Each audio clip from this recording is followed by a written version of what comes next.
Selamat malam, berjumpa kembali dengan kami di Suara Gairah.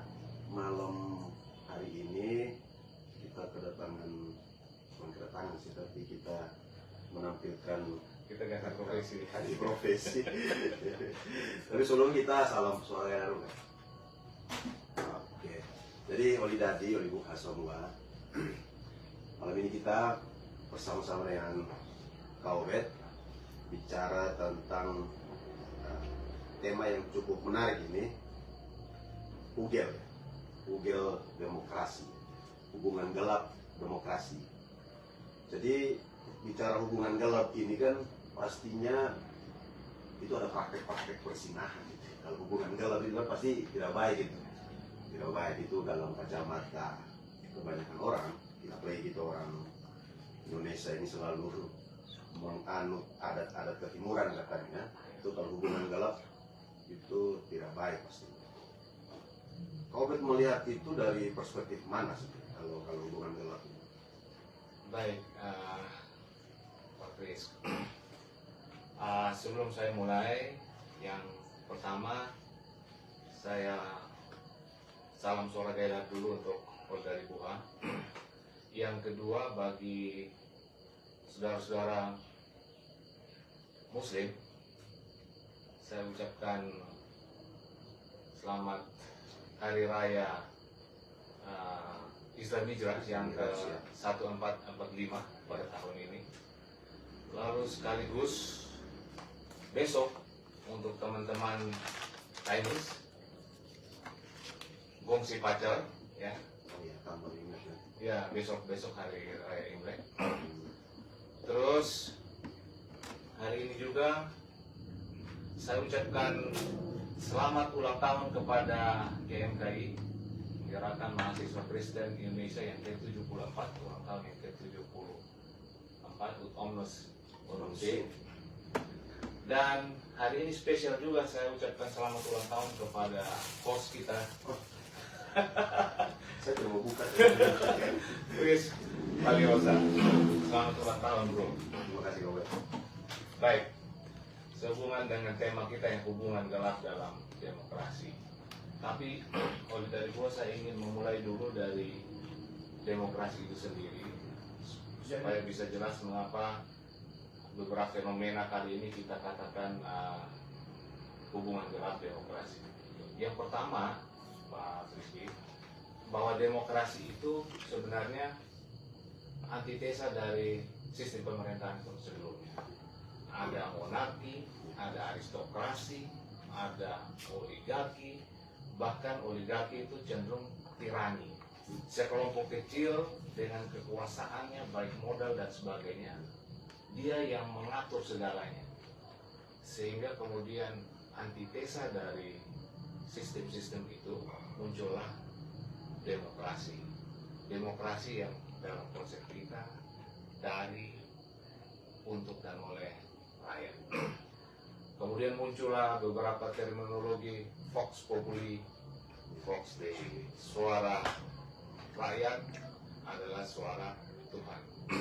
Nah, tetapi rumah demokrasi ini sebenarnya kan tidak hanya sekedar masyarakat itu atau rakyat itu yang berkuasa, tetapi menurut saya itu ada beberapa asumsi di dalamnya. Yang pertama, bahwa masyarakat yang dimaksud itu berkuasa, menyalurkan kekuasaannya, menentukan pilihan-pilihannya itu dengan berbekal rasio, akal sehat. Ya, akal sehat. Selain akal sehat, juga dia dibekali oleh hati nurani, Pak Kris.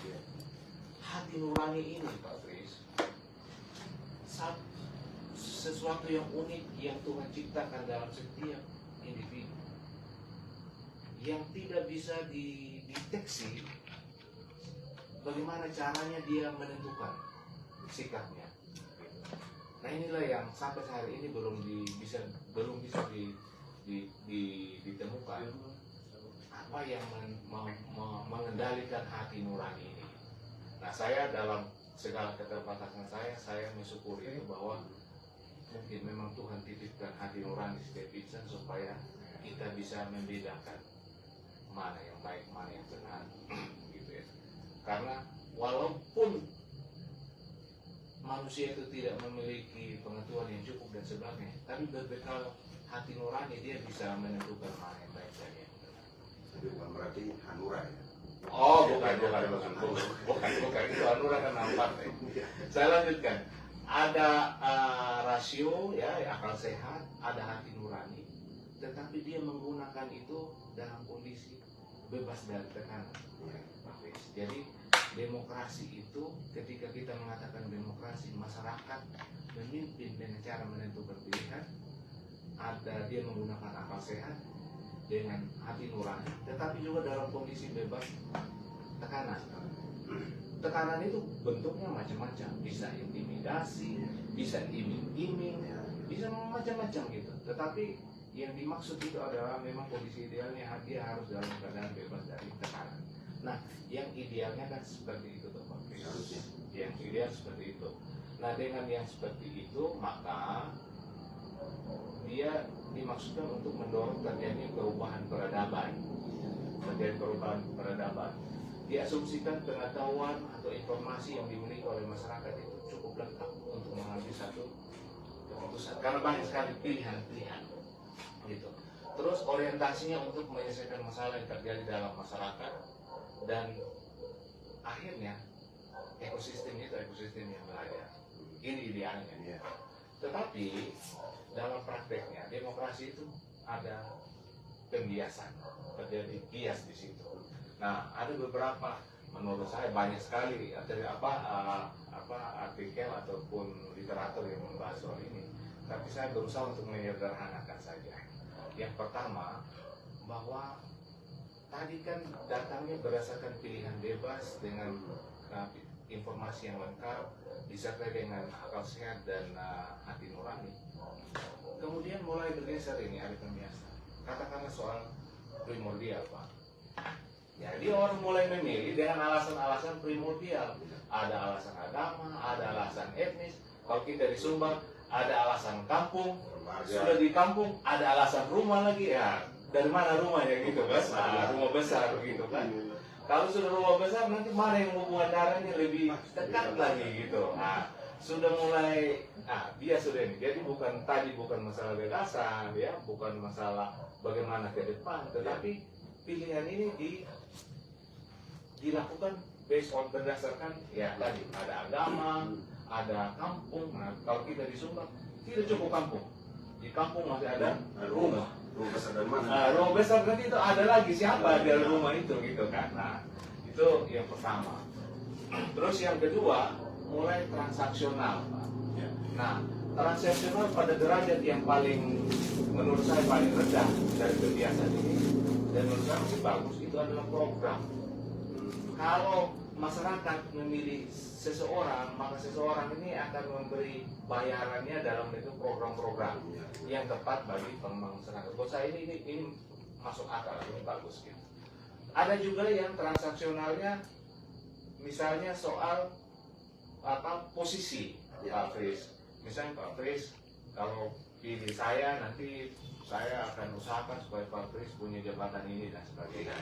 Dalam derajat tertentu itu masih bisa dibenar karena arahnya untuk mengeksekusi program itu. Karena pikiran-pikiran baik itu memang harus dieksekusi. Ini ukurannya kompetensi dalam kualitas seseorang ya. Ya. Itu berarti dia memenuhi konsep the right man on the right place. Gitu. Itu menurut saya bagus gitu. Nah, yang berikut dia mulai naikin di derajat kebiasaan ini, intimidasi. Intimidasi itu ada yang berupa verbal, fisik, bahkan materi. Materi maksudnya kalau kamu nggak menentukan pilihan sesuai saya mau, materimu bisa hilang gitu. Perampasan, perampokan gitu ya. Nah, dalam konteks kita di Sumba itu ada itu. Ada, tapi tidak ada keberanian untuk mengungkapkan gitu. Nah, ini jadi bahan diskusi yang menarik juga gitu ya. Nah, yang paling buruk lagi, Pak Fris, tadi kita sudah ada primordial, ya, ada transaksional yang masih dalam konteks positif. Ada delik suara, Pak Fris. Iya, iya. Jual beli suara. Jadi saat ini yang saya dengar sudah ada tarif-tarif suara, Iya. tarif-tarif suara, walaupun memang masih sulit dibuktikan. Iya. Ini seperti orang kentut, baunya berasa, tapi nggak tahu siapa yang kentut gitu. Ada ketahuan bau busuk atau bau apa gitu. Tapi menentukan siapa itu, nah ini perlu usaha kreatif, keberanian gitu. Menemukan siapa yang melakukan itu. Gitu.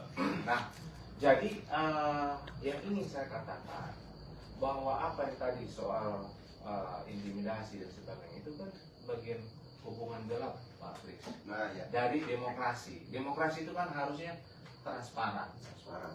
Iya toh? Prosesnya harus transparan, lalu kemudian keputusan-keputusan yang dibuat itu harus akuntabel, dapat dipertanggungjawabkan dan sebagainya.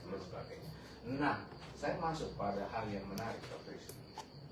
Yang namanya hubungan gelap itu kan nggak mau diakui, Pak. Iya. Ya toh? Orang kalau suami istri di mana-mana dia bersama-sama nggak malu-malu, Pak Fris. Iya, iya. Dia bangga suami maupun istri mendampingi pasangannya kemanapun, dia declare ini suami saya, ini istri saya gitu. Minimal tidak malu-maluin lah. Ya, terus kalau dia punya anak, dia mengakui ini anak kami gitu loh. Bangga. Ada pengakuan, berani dia percaya diri untuk mengatakan bahwa ini istri atau pasangan saya, ini anak saya. Tapi kalau hubungan gelap, Pak Fris, itu nggak ada yang begitu. Ya, mereka happy melakukan itu, tapi tidak akan mampu dan tidak akan berani mengekspos itu keluar. Termasuk hasilnya dari hubungan gelap itu, Pak Fris. Tadi saya contoh soal anak. Iya toh? Suami istri yang resmi, dia akan mendeklar ini anaknya. Ya. Kalau kita di gereja, di baptis dan sebagainya, ya, aktanya semua dibuat gitu. Tetapi yang terjadi produk hubungan gelap, itu dengan sendirinya tidak berani kita expose gitu. Nah, dalam konteks kita berpolitik, Pak Fris, itu yang namanya hengki-pengki, Pak. Hengki-pengki. Jadi keputusan yang dibuat itu oleh orang yang produk hubungan gelap. Katakanlah dia duduk karena beli suara misalnya. Tentu nanti dia menghasilkan produk kebijakan yang hengki-pengki tadi ini, yang dilakukan di ruang-ruang gelap juga gitu loh. Tiba-tiba menjadi sebuah kebijakan publik gitu ya. Nah, itu berarti dia membangun mitra, ya, dia bermitra dengan siapapun, baik dengan masyarakat sekalipun, itu dia hengki-pengki. Jadi dilakukan dengan tidak transparan. Lalu kemudian nanti seolah-olah itu menjadi keputusan bersama. Nah, di sini saya lihat nuansa pengkhianatannya terhadap demokrasi, terhadap rakyat itu akan kuat sekali. Dan sebagai orang yang beriman, apa yang dilakukan dengan cara seperti itu tidak akan diberkati. Nah, dalam konteks kita sebagai sumber daya, kalau kita memilih dengan berdasarkan hubungan gelap itu tadi, maka keputusan yang dibuat oleh siapapun yang dipilih itu sudah bisa diduga pasti tidak baik juga, dan itu tidak menjadi berkat bagi daerah kita. Itu yang menurut saya harus menjadi bahan diskusi perenungan kita semua. Tapi kan begini Pak, hal-hal seperti itu, praktek-praktek jual beli suara ini kan, kalau kita lihat ya, awamnya kan itu hal yang sudah terjadi. Artinya masyarakat membiasakan dirinya dibeli. Itu kan satu persoalan juga untuk kita di kabupaten sini, kalau kita terus bicara Timur Tengah ya Pak. Apalagi sekarang musim lapar ini, musim tanam orang bilang, musim tanam. Jadi banyak masyarakat miskin ini yang tentunya butuh uang juga untuk makan lah, atau apalah, kopi kayak apa gitu. Itu faktor masyarakatnya memang yang membiasakan diri, atau tidak ada filter itu kan. Maksud masyarakat tidak membatasi diri mereka terhadap itu, atau memang oknumnya ini memang yang getol aja dia, kasih terus. Jadi itu kakak lihatnya bagaimana? Masyarakat faktor SDM atau Baik, atau dari sisi mana lah? baik, Chris. Jadi kalau kita lihat sekelompok masyarakat, tentu kita tidak melihat sebagai satu kelompok masyarakat yang datar ya, artinya dia sangat variatif. Nah, biasanya dalam sekelompok masyarakat, kita harus akui bahwa di situ ada kelompok-kelompok yang punya pengaruh. Nah, dalam kelompok yang punya pengaruh dalam konteks Sumba ini, kalau dulu dia itu Inaama. Kali ini sudah mulai berpindah gitu, kepada kelompok-kelompok terdidik. Gitu. Nah, Sumba Tengah ini berdiri salah satunya karena gerakan orang terdidik. Iya. Iya kan? Iya. Nah, gerakan orang-orang terdidik. Nah, gerakan orang terdidik inilah yang membentuk Sumba Tengah. Tetapi kita melihat bahwa sampai hari ini kita sudah berapa periode? 3 periode lebih, 17 tahun. 17 tahun. Nah, 3 periode mereka ya. Sweet 17 ini sudah remaja gitu ya. Sudah mengalami pubertas. Nah, saya melihat bahwa proses ini tidak dikawal dengan baik oleh kelompok terdidik, Pak Presiden. Jadi masyarakat kita harus kita akui mereka ada rata-rata tingkat SDM-nya masih rendah. Mereka mengikuti contoh-contoh dari kelompok terdidik. Nah, menurut saya yang mengikuti proses kompetisi juga itu sebagian besar juga kelompok terdidik juga. Nah, mungkin saja di awal memang niat untuk berkuasa itu tinggi sekali. Jadi dia memang, kalau mau saya katakan, bisa dia melegalkan segala cara. Yang penting saya duduk. Nah, ketika terjadi contoh yang seperti ini, masyarakat yang awam merasa itulah sebuah kebenaran gitu, Pak Rilis. Jadi dia merasa itulah yang benar. Berarti memang kalau mau memilih seseorang harus melakukan hubungan gelap. Gitu. Jadi hubungan gelap itu yang tadinya tidak baik dianggap menjadi sesuatu yang biasa-biasa saja gitu. Nah, ada satu cerita Pak Kris ini cerita yang sebenarnya ini punya pesan moral yang baik. Jadi konon di satu desa atau di satu kampung itu ada sumur, Pak Kris. Sumur itu, setiap orang yang minum dari sumur itu akan gila. Jadi satu saat sumur itu diminumi oleh masyarakat, lalu kemudian karena banyak yang ingin minum, hampir semua masyarakat itu sudah gila, Pak. Tinggal satu orang yang belum. Nah, karena satu orang ini yang belum, dia tahu sumur itu akan membuat dia gila, dia tidak minum air itu, Pak Kris. Tapi apa yang terjadi? Bahwa dialah yang dianggap gila oleh semua masyarakat yang gila, yang sudah gila. Karena dia beda sendiri, Pak Kris. Nah, ini yang saya khawatir kita nanti akan begitu juga. Kalau kita menganggap Hugel ini sebagai sesuatu kebiasaan karena dia sudah minum air semua. Nanti kalau ada orang seperti kita ngomong seperti ini, kita yang dianggap justru hubungan gelap, Pak. Terbalik nanti. Itu kita dianggap gila. Iya, ada apa? Kenapa dia ngomong begini? Siapa yang pesanin sebenarnya? Ini kita bukan merasa gila, tapi kita rasa ini kita hidup di dunia yang aneh kan, kita sendiri yang aneh kan. Tapi kan berarti itu dia bukan demokrasi lagi, tapi sudah demokrasi ya. Ya, demokrasi. Demokrasi. Saya rasa gila juga. Saya tadi ikutan gila, saya memang. Tapi Kak, kamu ini kan begini. Ini anak pendeta kan? Iya. Kok bisa-bisanya suka politik gitu? Kan begini, kalau di kita di Sumba, identitas itu kan pasti melekat loh. Apalagi biasa kita itu cuma itu bapaknya dia begini. Itu pasti ada tuh dari kecil sampai kita dewasa. Tapi kalau stereotip ya begitu, kalau anak pendeta otomatis kan kalau dengan politik itu kan hal yang agak tabu ya, pandangan umum. Tapi kakak tapi kakak tertarik politik itu kapan sih? Maksudnya ada yang menginspirasi atau kakak rasa ini harus politik nih. Artinya mau membahas tentang politik. Kakak kan ekonomi, sarjana ekonomi, perasaannya begitu. Itu bagaimana, Kak? Baik, gini, Fris. Saya datang dengan satu pemahaman bahwa politik itu mulia. Ya, ya. Ya. Tadi kan kita ngomong soal demokrasi juga bagus nih. Ya, Tapi terjadi bias toh. bias ya. Jadi ada hubungan gerak dalam demokrasi itu bagian dari biasnya. Politik itu sendiri pada hakikatnya adalah mulia. Kenapa dia mulia? Karena politik itu sebenarnya membicarakan, berusaha sedemikian rupa agar manfaat sebesar-besarnya diperoleh masyarakat. Untuk kemaslahatan Kemaslahatan umat umat lah. Ya, ya. itu mulia dong. Ya. Mulia, itu satu.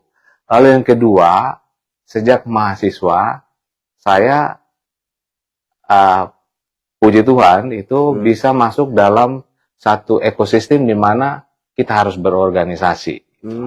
Oh, aktivis juga lu berarti. Aktivis. Nah, waktu mau berorganisasi untuk mendapat posisi tertinggi itu, baik di tingkat fakultas maupun di tingkat universitas, itu kita harus beradu argumen. Ya, Tetapi tidak cukup argumen saja, tetapi bukti. Maka track record kita di jabatan-jabatan sebelumnya itu menjadi alat ukur untuk menentukan apakah gagasan yang kita sampaikan itu bisa kita eksekusi apa tidak. Nah, kebetulan dulu saya bisa ikutin itu sehingga saya bisa menjadi ketua senat Fakultas Ekonomi di Universitas Kristen Satya Wacana. Waktu itu dia fakultas ekonomi fakultas terbesar saat itu ya. Iya, ya. Oh, Kemudian karena mungkin prestasi di fakultas ekonomi, lalu kemudian oleh sebagian besar waktu itu didorong untuk menjadi ketua senat mahasiswa universitas. Itu pun ada proses seleksinya, Pak. Juga kita mengadukan gagasan, lalu kemudian dipilih begitu. Nah, pasca kuliah, Pak, saya langsung kerja di perusahaan. Nah, ini nuansa ini udah mulai hilang karena di dunia perusahaan beda lagi beda suasananya. udah profesional lah. Ya. Tapi begitu kembali ke sini, bibit itu muncul lagi. Gitu. Soal bagaimana memikirkan, menggagas sesuatu untuk kebaikan bersama. Kira-kira begitulah. Jadi politik itu mulia, Pak Friksi. Jadi memang kita harus terlibat di politik supaya masyarakat ini bisa dikelola dengan baik gitu loh. Nah, kita harus berusaha merebut kekuasaan ini dari sesuatu yang menurut kita kurang baik gitu. Tapi saya rasa dalam kontestasi ini orang-orang yang ini kan mau mendekati pemilihan gitu, Kak. Ya, ya. Saya rasa mereka juga masih banyak juga yang beradab lah, yang punya etika lah untuk tidak kita berharap begitu ya. Ya, ya. Kita berharapnya begitu supaya jangan mencederai ini demokrasi. Biar dia demokrasi ini tidak menjadi demon crazy lagi. Ya, ya. Akhirnya kasihan masyarakat. Ya. 5 tahun berikutnya mereka pasti ya sudah mau tuntut apa ke pihak yang tadi. Ya. Karena sudah, apalagi kalau praktek uang itu kan. Ya, ya, ya. Kalau suara sudah dibayar ya masyarakat ya sudah. Ya. Walau alam udah tuh. Ya, ya. Kan kayak begitu, Kak. Jadi memang penyadaran ini yang perlu ya. Perlu. Betul, betul. Pemerintah juga harus turut serta. Jadi pemerintah jangan hanya bicara netralitas ASN aja. Ya, ya. Susah kasih dong pemahaman ke masyarakat. Ya. Mungkin lewat apa ke Infocom ke kasih Ya. pemahaman bahwa ini praktek jual beli suara ini jangan kayak Betul. kan asik gitu, Kak. Betul. Dan kekuatan ini kuat toh. Betul, betul. Tapi Kak lama di Jakarta itu pulang kembali ke Sumba. Itu pertama kan sudah profesional ya, otomatis kan kerja di perusahaan. Ya. Terus kembali ke Sumba. Bibit-bibit itu mulai muncul kembali ya politik itu ya. Ya.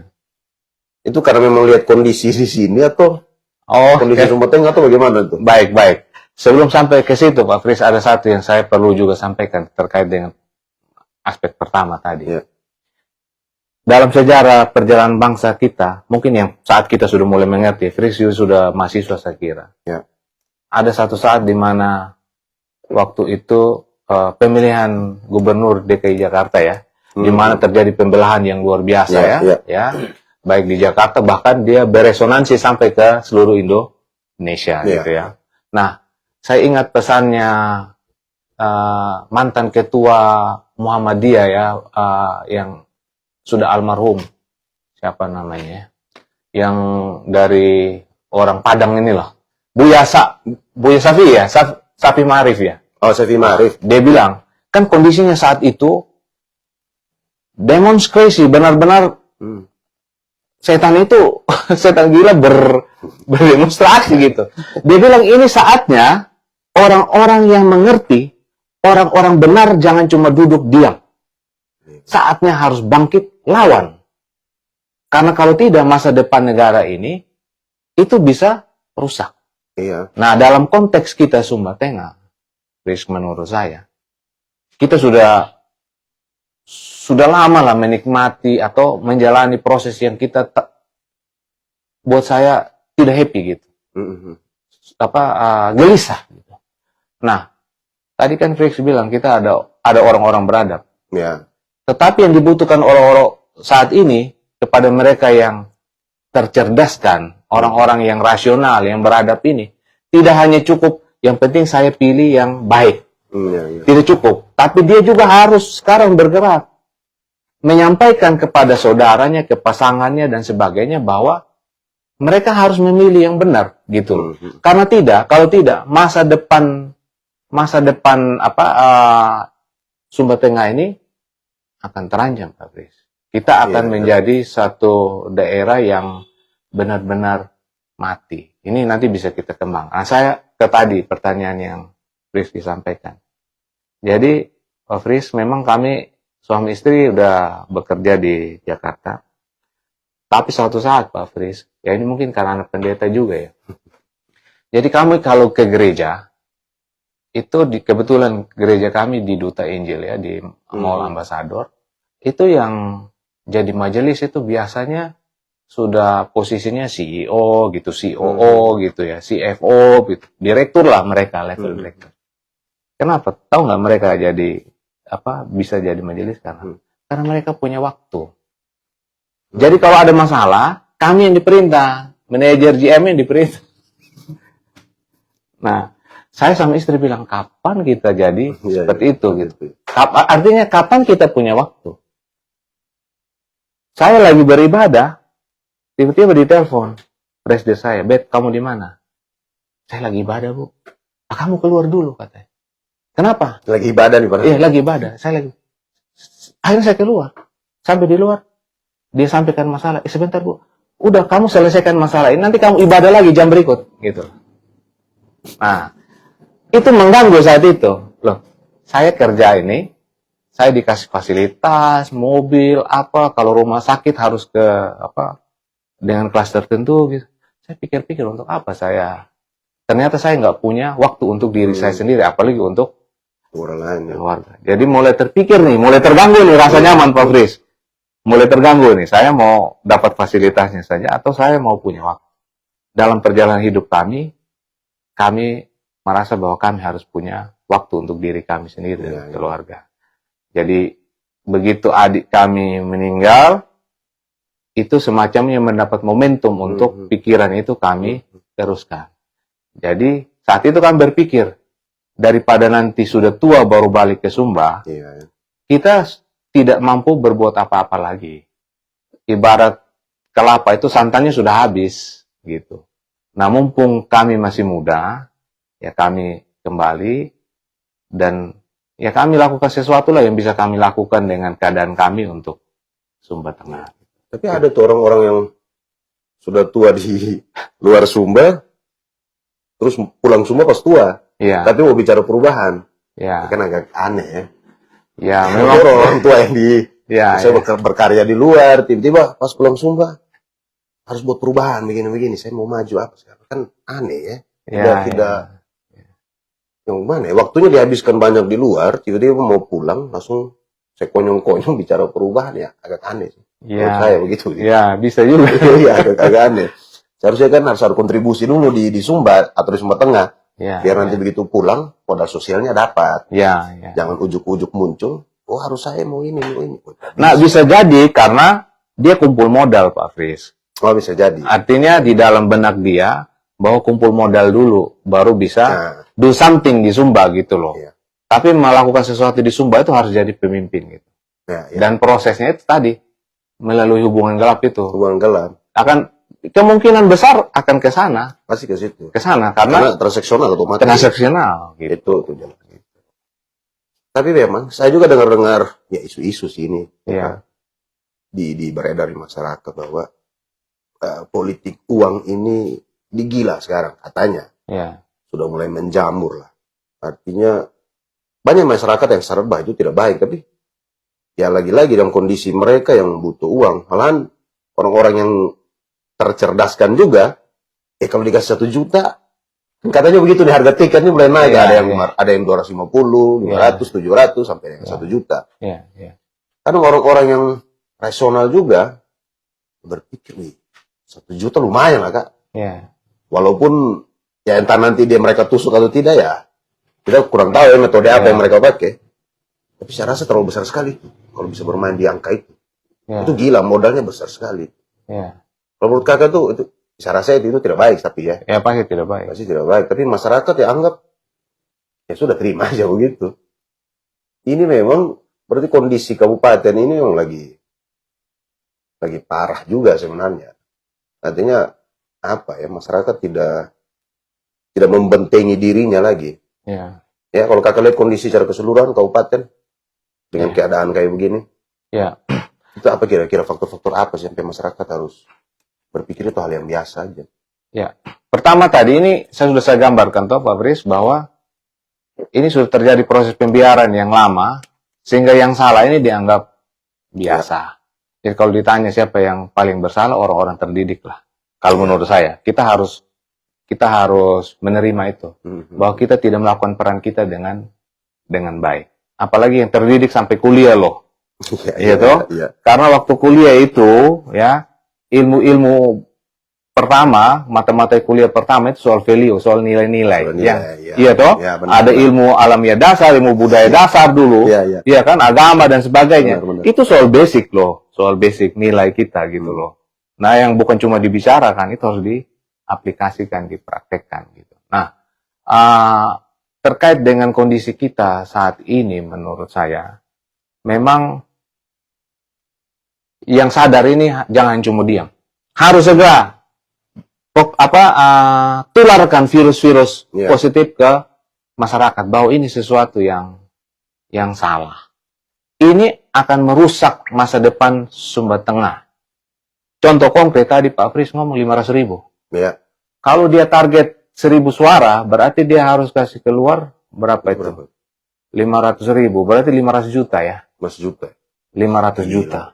Nah, 500 juta kalau hari ini dibandingkan pendapatan dewan misalnya ya, itu berapa tahun baru dapat ya? Katakan seperti itu ya. Belum, itu baru untuk bayar, belum operasional gitu. Mendingan duduk manis, dikembangkan duit itu harusnya bisa ya. Iya. Tapi karena dia berasumsi, saya korbankan 500 juta dan saya duduk, saya lakukan tadi, membuat kebijakan-kebijakan yang mengkhianati rakyat itu, ya. Itu pasti. Melakukan hubungan gelap dengan mitra, ya, mengajak orang ikut berdosa gitu ya. Karena kan nanti kalau dia berhubungan dengan eksekutif kan minta proyek. Itu pasti. Pasti kan? Pasti. Nah, dia sendiri sudah bersalah, dia ajak orang lain ikut bersalah lagi gitu. Kurang ajarin orang nih. Nah, makin banyak orang bersalah, ya ini daerah jadi rusak gitu. Rusak. Ekonomi biaya tinggi. Program-program yang bagus tidak bisa dijalankan, tetapi program-program yang sesuai kepentingan mereka untuk mendapatkan manfaat dari kegiatan itu. Sudah pasti daerah yang legislatifnya dihasilkan dengan cara seperti ini nggak akan bisa maju. Karena apa? Orientasi dia duduk hanya untuk balik modal. Ya. Hanya untuk balik modal. Itu, ya. Dan menambah keuntungan untuk menjaga periode berikut lagi gitu. Pasti dengan cara seperti itu tarifnya naik terus Pak Bres. Pasti gitu. Nah supaya bisa naik, kalau dia naik dan bisa dia capai, ya dia korupnya harus lebih banyak. Artinya ini kan praktik-praktik pelacuran ini kan gila. Iya, masalahnya Sumba Tengah itu berapa sih anggaran kita? 600 miliar lebih lah sampai 700 miliar. Ya.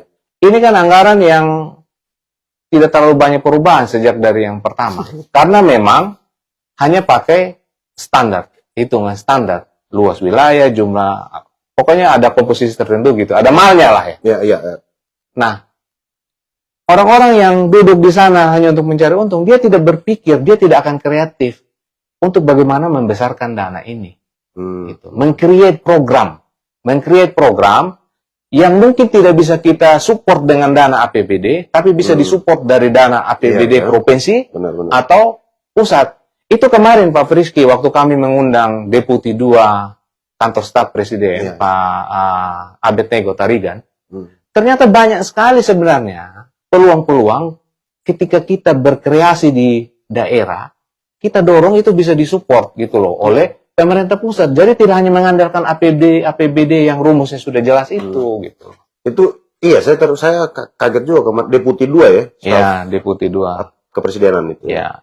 Itu kakak mereka yang ya sebenarnya ini kami jaringan maksudnya. Iya. Kami punya kelompok kecil Pak Fris. Kelompok kecil ya dari fungsionaris GKS yang gelisah tentang situasi kekinian di mana masyarakat sudah miskin, kemiskinan ekstrem tertinggi se-NTT, gagal tanam pula gitu. Anggaran kita terbatas. Kami sudah hitung, nggak mungkin pemerintah daerah dengan kekuatannya ini bisa mensupport supaya kita tetap hidup layak di sini. Gitu. Sehingga kami pikir kita harus hadirkan Deputi 2. Kenapa Deputi 2? KSP, Kantor Staf Presiden itu kan dia bermitra sesuai deputi kedeputian. Dia bermitra dengan kementerian dan lembaga. Jadi kalau kita berhubungan dengan dia, beberapa kementerian dan lembaga bisa duduk bersama untuk Sumba Tengah, gitu loh. Nah, itu kita ingin itu gitu. Jadi justru sekarang kita di challenge. Bisa nggak kita datang bukan cuma Sumba Tengah, bahkan se-Sumba.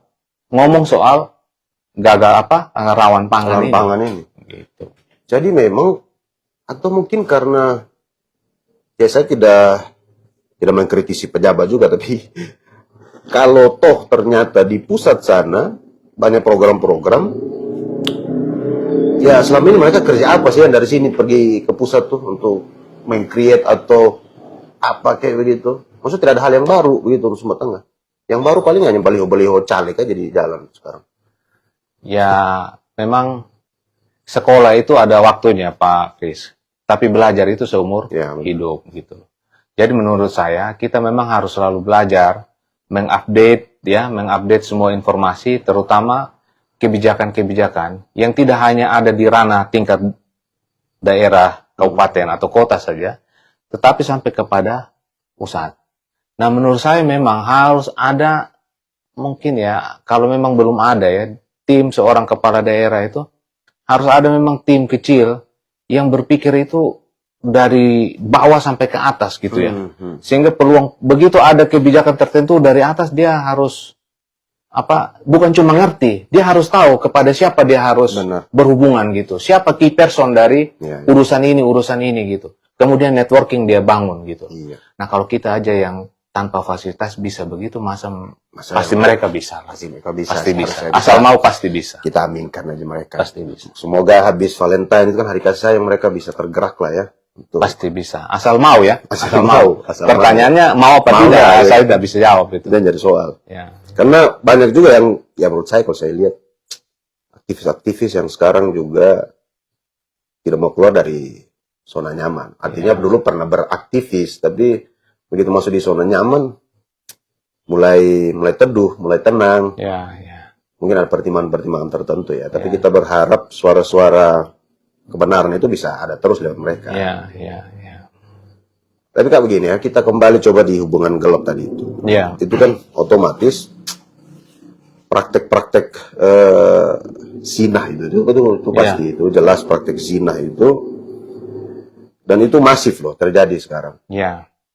Ada trik, tidak ada trik enggak untuk kira-kira mensiasati hal-hal tersebut supaya masyarakat jangan, karena kalau yang sekarang tenar ambil uangnya tapi jangan pilih orangnya.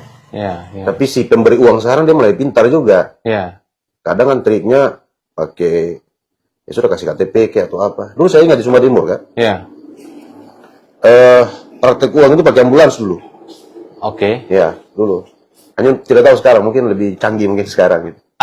Mungkin ambulans dipakai karena ambulans yang bisa masuk kemana-mana dalam keadaan masa tenang itu. Masa tenang. Itu asik mereka politiknya itu saya bilang terlalu canggih itu. Itu pemilik ambulansnya yang nggak benar itu. Mungkin ambulans partai kayaknya, bukan ambulans pemerintah, ambulans partai sebenarnya. Karena mereka dia mempunyai kekuatan untuk masuk di jalan-jalan itu. Kan minggu tenang soalnya. Itu Kak, ada triknya kan untuk mensiasati itu? Ya, yang pertama partai harus sadar dan harus berusaha untuk jangan merusak negara ini dan daerah ini gitu ya. Untuk itu. Sehingga memilih kadernya juga harus benar gitu. Tapi sudah lewat ya sekarang ya, kan sudah ini. Nah, menurut saya sekarang ini yang paling tepat bisa dilakukan dalam jangka pendek, ya kita bersikap jangka pendek, mengambil keputusan jangka pendek, tapi berdampak jangka panjang. Jangka panjang, benar. Terima duitnya, jangan pilih dia. Jangan merasa pakeu apa? Kakak kita di sini.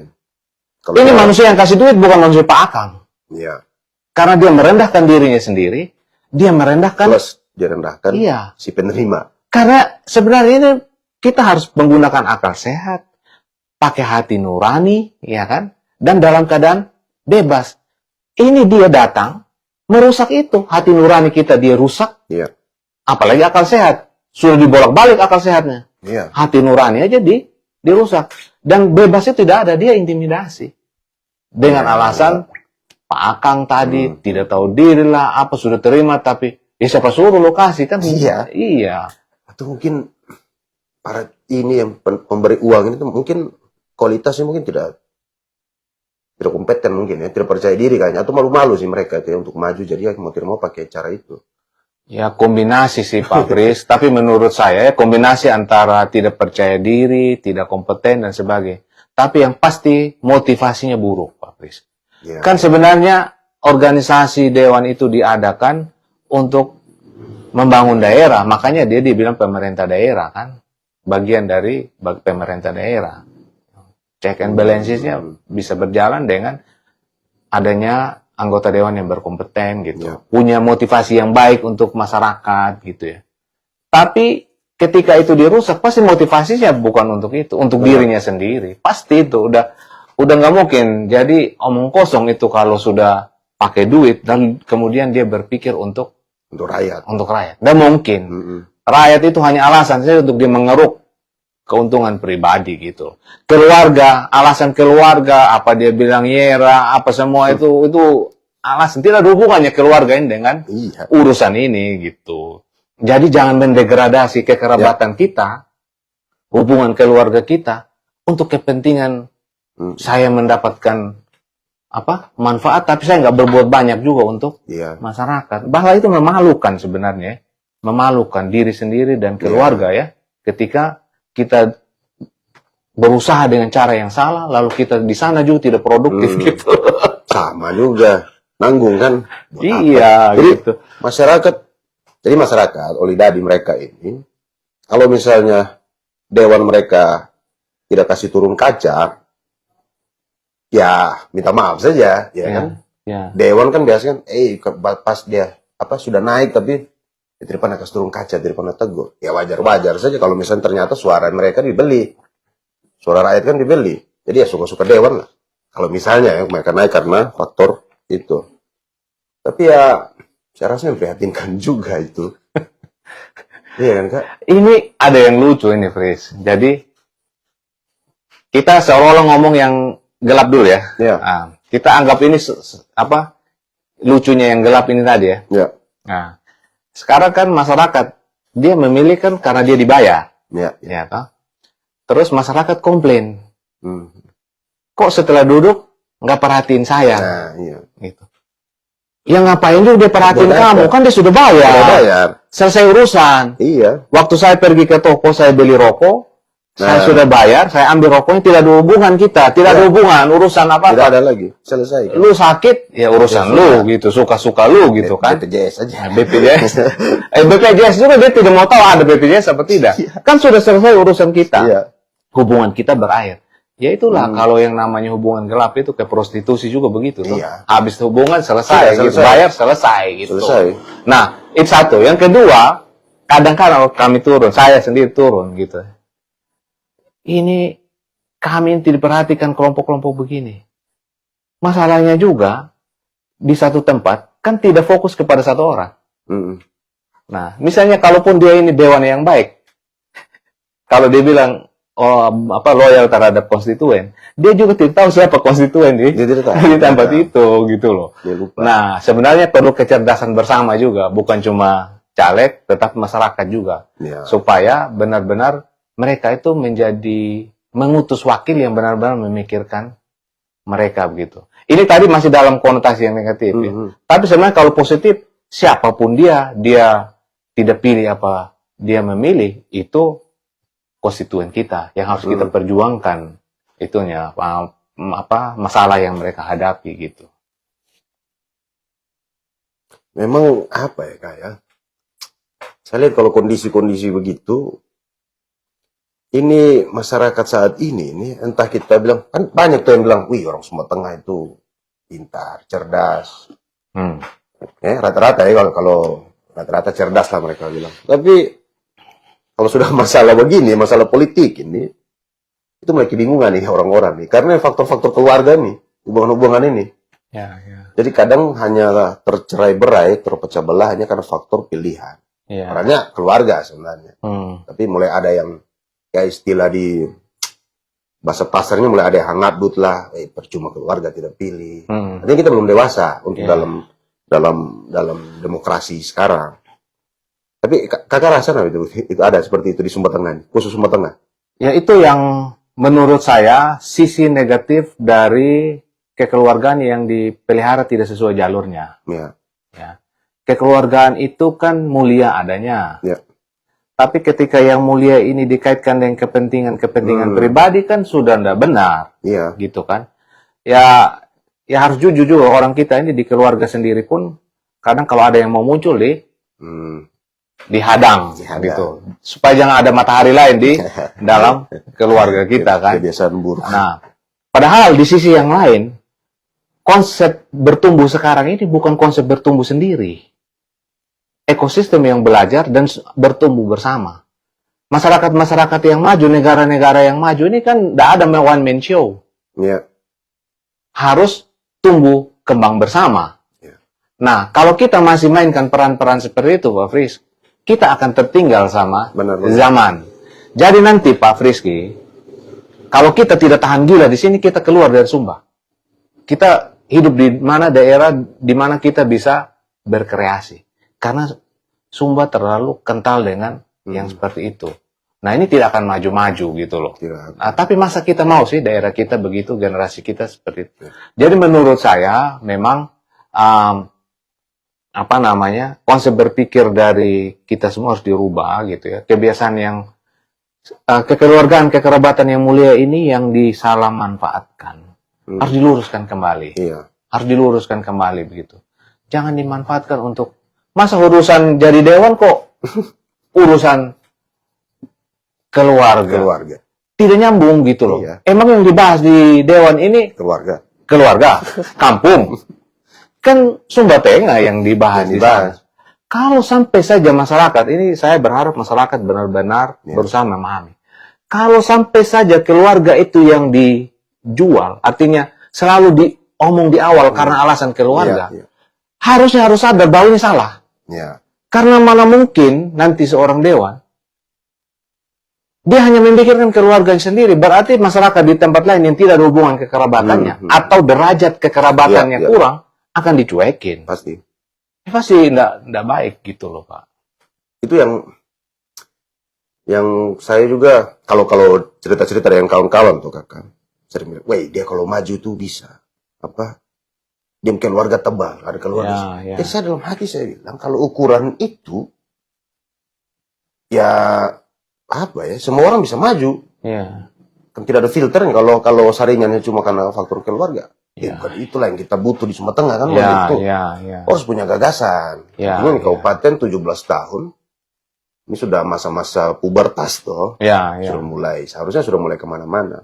Saya dapat info Kak Obed kalau kakak dulu pernah punya jaringan, ada jaringannya untuk masalah air ya. Betul. Di mana tuh? Prekalala tuh. Prekalala. Itu terus dengan masalah pendidikan apa dah? Ya, ya. WTA dulu kan. Ya, ya. Itu coba Kak cerita sih. Ada ini kita keluar sedikit dari hubungan gelap ini. Ya, ya. Jadi begini, Frisky. Jadi tadi yang saya bilang, kami pulang untuk membangun daerah, Ya. gitu. Kami tidak bangun, ya kami baru balik gitu ya. Tetapi modal utama kami trust, kepercayaan. Kepercayaan. Jadi dengan kepercayaan ini kami menghubungi orang atau lembaga tertentu, mereka percaya. Ya. Itu modal yang kami jaga sejak mahasiswa. Nah, jadi waktu kami pulang ke sini, Pak Fris, yang kita lihat pertama anak kami, Pak. Ini sekolahnya gimana? Karena waktu itu, salah satu alasan saya berani pulang ke Sumba, karena saya berpikir, pendidikan di Sumba bagus, seperti saya dulu. Oh ya, ya. Jadi waktu istri saya bilang, bagaimana anak sekolah? Saya aja bisa kok, apalagi zaman sekarang. Sekarang ya benar. Nah, jadi saya positive thinking gitu, balik. Ternyata jauh Pak Frisky. Apa ya? Pertama perhatian, beda sekali guru-guru kami dulu. Kalau kami sakit, Ya, benar. matanya ini saya sudah tahu kami ini ada kurang makan atau apa begitu. Saya melihat itu saat ini kurang. Nah, kemudian kami mulai berpikir bagaimana caranya untuk mulai dari pendidikan. Pemicunya waktu itu ulang tahun SDM Bakul yang ke-100. Oh, yang ke-100 ya. Saya diminta menjadi panitia. Jadi saya bilang, kalau kita ucapan syukur hanya potong-potong, tidak usah dibentuk panitia kan kita sih sudah biasa toh. Kalau ada ucapan syukur tidak bentuk panitia, ada sendiri panitia gitu. Jadilah gitu. Nah, tetapi bagaimana SDM atau YAPMA 100 tahun ke depan itu lebih penting. Ya, Jadi kemudian ketua saya waktu itu Adri Sabora, dia memutuskan untuk buat buku. Nah, waktu buat buku, salah satu tokoh Kristen, tokoh pendidikan Kristen yang bagus yang menurut saya itu Profesor Willy Toisuta. Nah, dia waktu itu lagi di Australia. Kami kirim email ke dia untuk dia menyumbangkan pikiran lewat buku. Terus dia bilang begini, Obed, pikiran-pikiran bernas dari orang Sumba dan ahli itu bagus untuk kalian. Tetapi lebih baik lagi jika kita langsung eksekusi. Kamu kumpul 10 orang anak muda, nanti saya datang untuk kita diskusi apa yang kita bisa buat untuk pendidikan Sumba Tengah. Gayung berambut. Saya gemetar begitu. Saya ngomong sama Adri, ini gimana? Pak Willy ngomong sama Bupati gitu. Ngomong sama Pak Umbu Bintang. Nah, Umbu Bintang juga langsung bilang, kalau rambut putih itu yang datang, ini karena sudah trust ya. Karena sudah ada kepercayaan, sudah pernah punya pengalaman gitu. Kalau beliau, Obed, saya mau gitu. Nah, saya kemudian WA ke Profesor, bahwa Bupati bilang begini. Nah, beliau percaya aja. Datang gitu. Dari Australia ke Jakarta, kemudian ke sini. Dan Bupati percaya juga ke saya begitu. Padahal saya kan nggak pakai stem. Itu yang saya bilang trust itu. Kepercayaan gitu.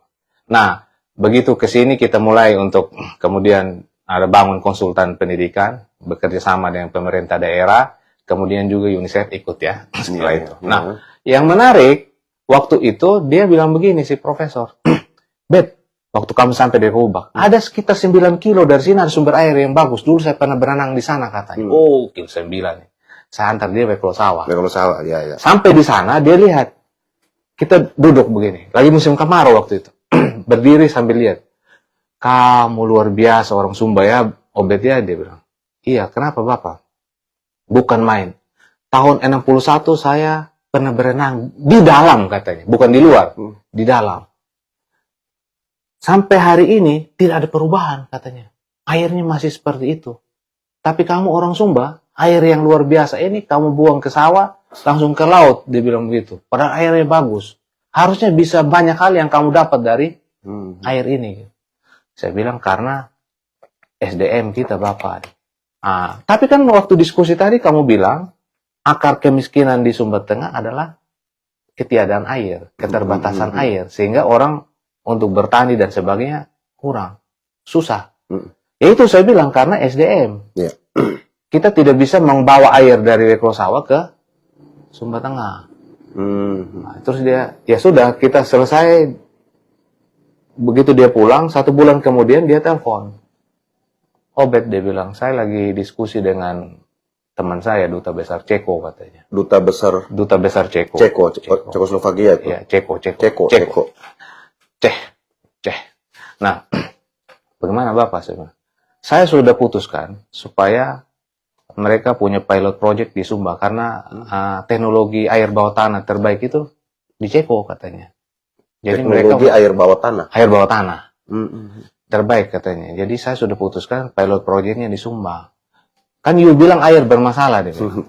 Ya. You bisa usahakan satu lembar surat saja dari pemerintah you bahwa benar-benar air itu krusial dan menjadi skala prioritas. Nah, kemudian saya bilang langsung sudah ke Pak Bupati. Saya mau you yang follow up gitu. Ya. Sudah saya sampaikan ke Pak Bupati, kemudian ada surat itu kita kirim ke sana. Kemudian 1 bulan kemudian ahlinya dikirim ke sini. Oh, sempat turun ahlinya. Beberapa kali sampai mereka punya peta air bawah tanah. Peta air bawah tanah, Pak Fris. Dan benar, air itu muaranya di Prekalala. Itu. Di Prekalala. Jadi mereka bilang tidak ada alasan Sumba Tengah tidak maju karena tidak ada air. Airnya ada, tetapi kita butuh teknologi yang tepat untuk mengangkat air itu dan mengelolanya. Jadi mereka sudah kasih bayangan ke saya, nanti kontur tanahnya di situ mereka cek, lalu airnya dibawa ke satu lembah tertentu, dan dari satu lembah itu seolah menjadi bendungan gitu ya. Nanti akan dipilah air yang untuk kemudian untuk diminum, untuk ternak dan untuk hortikultura, mau dipisah seperti itu. Nah, kemudian tidak sampai situ Pak Frisky. Untuk meyakinkan pemerintah daerah, mereka mengundang pemerintah daerah ke Ceko untuk melihat best practice-nya di sana. Jadi waktu itu... Jadi sudah kerjasama antar negara loh sebenarnya. Iya, jadi waktu itu istri saya yang menemani pemerintah daerah, waktu itu Pak Dr. Sumuneka sama Pak Daniel Landa yang ke Eropa itu. Untuk melihat best practice-nya di sana. Jadi kalau mau sederhananya, kita pingin air itu dari keran langsung diminum lah. Simpelnya begitu. Kalau terwujud itu. Kalau terwujud itu air langsung diminum. Karena apa? Menurut mereka, kamu tampung air itu dalam tandon atau dalam apapun, itu mikrobanya banyak. Terus kamu harus masak lagi, energi yang kamu harus keluarkan banyak. Waktunya, tenaganya, duitnya juga keluar gitu. Jadi mendingan langsung gitu. Tinggal kamu memanage penyalurannya supaya steril. Kak, saya kalau ambil hipotesa saat ini, berarti kita Sumba Tengah ini memang banyak juga yang cerdas, orang Sumba Tengah yang pintar. Kayaknya kurang jaringan deh itu orang-orang itu. Atau memang mereka tidak memanfaatkan jaringan atau bagaimana? Kayaknya kurang jaringan deh, Kak. Saya tidak mengukur orang lain, Pak Frisky ya. Tapi kalau ditanya ke saya, bagaimana membangun jaringan, yang utama itu adalah trust, kepercayaan. Gitu, ya. Banyak orang cerdas, banyak orang punya gagasan gitu. Tapi kepercayaan itu penting. Saya kepada saudara-saudara saya sampaikan begini. Kita itu memang harus membangun jaringan. Kepercayaan itu penting. Ya. Bahkan perampok pun, pencuri pun itu ada jaringan. Ada. Dan ada trustnya juga gitu loh. Canggih mereka. Iya toh, kalau tidak ada saling percaya, dia mampu tidak ini atasin di sana. Kalau dia tidak percaya kan dia tidak berani juga kan. Nah, masa kan untuk yang begitu saja bisa gitu ya. Yang lebih mulia harusnya direncanakan dengan baik, dipersiapkan dengan baik gitu. Jadi kalau menurut saya itu kepercayaan. Kepercayaan itu yang perlu kita jaga ya. Tapi akhirnya batal itu air itu. Belum batal karena waktu itu kan bulan November mereka ke sana. Untung mereka bisa balik karena waktu itu isu Covid. Oh ya. Ya, waktu di Cina itu. Ya. Bulan Desember kan yang lain sudah lockdown kan? Benar. Indonesia kan belum, baru bulan Maret gitu. Jadi Covid ini bukan cuma masalah kesehatan, tapi kemudian sampai ke semua aspek, sampai masalah perekonomian. Jadi secara global sekarang, Pak, Eropa itu lagi masih grafiknya menurun. Mudah-mudahan jam naik lagi. Amerika pun begitu. Ya. Sekarang itu di Middle East ya, di Timur Tengah yang sudah naik. Jadi kalau yang banyak duit sekarang di secara internasional itu adanya di Middle East. Gitu. Jadi nanti kalau mudah-mudahan kalau sudah recovery, ya recovery, kita perkembangan bisa yang baik. komunikasi lagi. Karena waktu itu desainnya itu maunya pembiayaan dari Bank Dunia. Bukan kita ngajuin proposal, mereka yang ngajuin proposal. Kayak kita ya. Mereka ngajuin ke Bank Dunia gitu. Oh mereka. Nah, nanti bagaimana caranya itu baru diskusi dengan pemerintah Indonesia. Gitu. Untuk bantu nih kabupaten miskin ini. Gini gitu ya, untuk itu, untuk Sumba Tengah. Untuk Sumba Tengah. Tapi ya government to government ya, negara dengan negara untuk Sumba Tengah. Jadi kalau saya ingat waktu itu memang setelah pasca surat kami, surat Sumba Tengah, itu baru 2 bulan kemudian ada MOU antara Presiden Jokowi dengan pemerintah Ceko waktu itu. Saya tidak menyimpan itu dalam clipping, tapi seingat saya ada waktu itu. Jadi kami dikasih tahu bahwa triggernya dari Sumba Tengah, dari Sumba Tengah, Pak. Dari kabupaten miskin ini ya. Ya, tapi kan miskin karena kita salah olah aja kan. Iya. Tapi ya kan, berarti anak-anak itu ya pasti mandi lah kalau air banyak begitu toh. Oh, sudah tentu. Karena kan yang lalu sudah hitung kebutuhan per individu di rumah itu berapa liter per hari. Artinya tidak kesulitan kita sebenarnya masalah air. Jadi water management namanya program waktu itu. Jadi begini Pak Frisky. Waktu itu kami juga sudah didorong supaya di setiap sumber-sumber air itu dipasang alat. Lalu kemudian untuk memonitor debit air per periode. Pada saat hari ini berapa, di musim hujan bagaimana. Jadi gini Pak Fris. Itu kalau di Amerika, saya belum pernah ke Amerika, Eropa pernah, tapi Amerika saya pernah baca artikel dan dicerita oleh teman. Tiba-tiba jam 10 tuh airnya yang di 10 malam, yang di taman itu nyala. Oh iya. Ngalir sendiri. Ngalir sendiri. Sering lihat di film sih saya. Iya, dia ngalir sendiri. Karena memang diatur jam segitu air untuk taman gitu. Sampai begitu ya. Kebiasaan masyarakat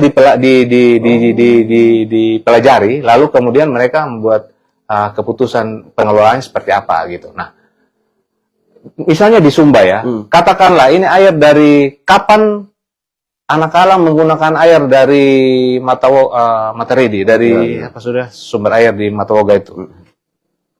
Itu bisa ditentukan berdasarkan analisa.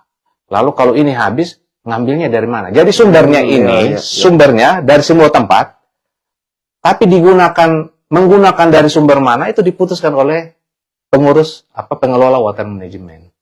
Karena dia tahu kalau ambil dari sini nanti habis cepat gitu. Pada bulan ini, pada waktu ini harus ngambilnya dari sini gitu. Sampai segitunya ya. Iya, kalau ngurus listrik ini kan, kalau Jakarta itu kan, kalau di daerah di Jawa kan powernya dari mana-mana kan. Jadi untuk bisa mensuplai satu kota tertentu, sumbernya dari mana? Begitu habis daya dari sini, ngambilnya dari mana? Kan begitu kan, pakai sistem. Wah, waktu itu ceritanya ke saya begitu ceritanya. Sudah sampai ke situ Pak. Kalau tidak kan kita punya adik-adik ini generasi-generasi yang SD ini kan segar mereka ke sekolah toh. Iya. Kalau kita lihat di kampung-kampung kan jarang juga untuk mandi, masak aja setengah mati karena air susah. Karena air ada banyak ini sebenarnya. Air kan punya variabel paling penting kalau kita ngomong soal kesehatan, apalagi stunting. Iya. Gitu. Waduh, saya bilang. Air yang higienis ya, air yang higienis. Jadi begitu ceritanya, sudah sampai seperti itu. Jadi kalau jadi sebenarnya ya orang-orang harus berterima kasih sudah tuh ya dengan kakak mereka jaringan. Tapi di BTA lah mereka tuh. Sebenarnya bukan di kami ya. Jadi kami ini hanya hanya kebetulan punya bisa dipercaya. Bisa dipercaya. Artinya kalau saya tidak butuh banyak 10 orang aja yang pemikiran dan jaringan kayak kakak mereka, jaringan-jaringan. Saya rasa Sumba Tengah kuat lah ke depan ini ya. Harus dibantu sama masyarakat. Harus dibantu sama masyarakat. Ya, harus ada saling percaya gitu ya. Ya, Kobet ini kita, 1 jam lebih nih. Ya. Saya rasa Olida di Buha mereka butuh closing statement juga. Kira-kira. Baik. Kobet. Baik. Silakan. Bisa langsung. Langsung. Jadi, Olda di Buha, kita tidak bisa titip masa depan kita sama orang lain. Deputi 2 kemarin, Deputi 2 Kantor Staf Presiden, Pak Abednego Tarigan, dia bilang, orang miskin atau kemiskinan itu jangan minta privilege.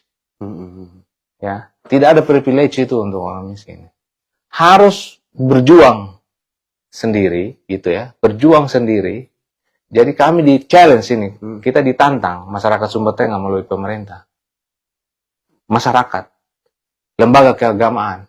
Ayo hand in hand, saling bergandengan tangan gitu. Kita rumuskan apa masalah kita. Kita desain program kita. Solusinya apa? Sudah harus sampai solusi.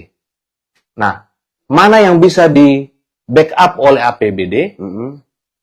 Kita bilang yang di backup oleh APBD. Mana yang harus di backup oleh pemerintah di atas kita? Kita harus kasih. Dan itu bayangan saya. Misalnya APBD tahun 2026. Harusnya kita mulai bahas sekarang. Supaya tadi ini kementerian, lembaga, provinsi sudah tahu Sumba Tengah butuhnya apa. Kan ini Sumba Tengah bukan Sumba Tengah ansih. Sumba Tengah ini adalah NTT. Sumba Tengah ini adalah NKRI. Kalau Sumba Tengah ini maju, maka dia juga menyumbang kemajuan dari negara kita. Juga.